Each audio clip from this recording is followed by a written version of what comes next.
Bismillahirrahmanirrahim. Assalamualaikum warahmatullahi wabarakatuh. Dan salam Malaysia Madani.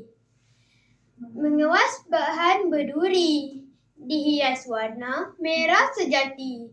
Izinkan saya memperkenalkan diri. Moga-moga menyentuh hati.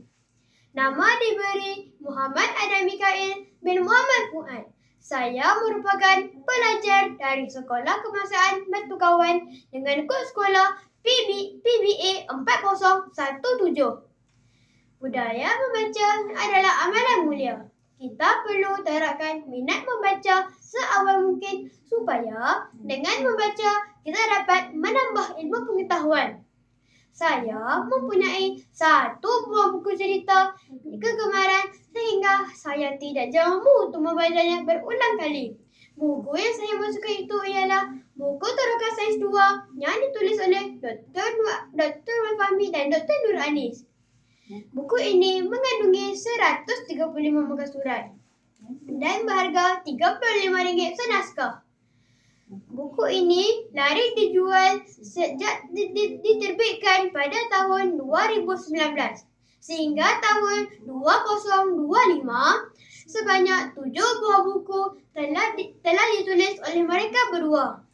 Antara tajuknya ialah Uniknya Awak, Rindu Nak Travel Lagi, Hebatnya Alam Ciptaan Tuhan, Rahsia Luar Biasa, dan buku terbaru pada tahun ini ialah Terus Menyingkap Rahsia Luar Biasa Haiwan.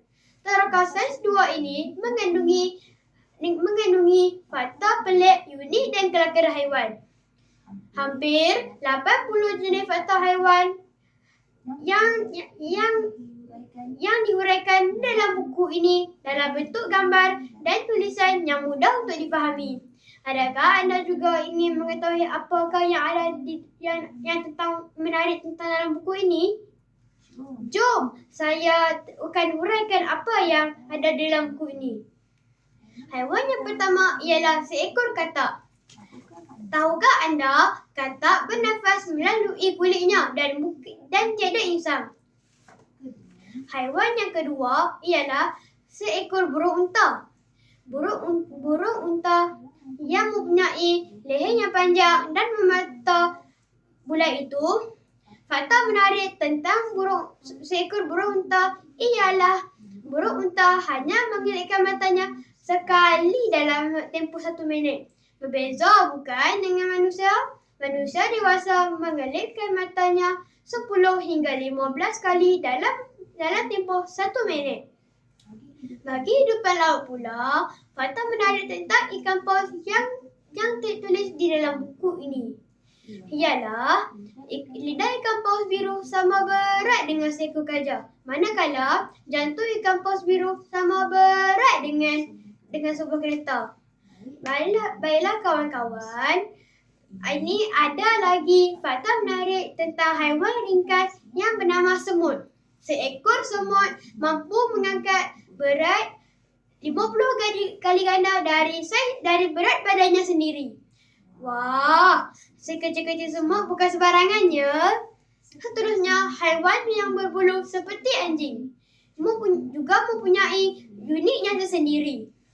Tahukah anda, anjing akan menggoyang-goyangkan ekornya ke kanan jika berasa gembira, dan jika anjing berasa stres, anjing akan menggoyang-goyangkan ekornya ke kiri. Haiwan yang terakhir yang saya akan beritahu ialah seekor tarantula.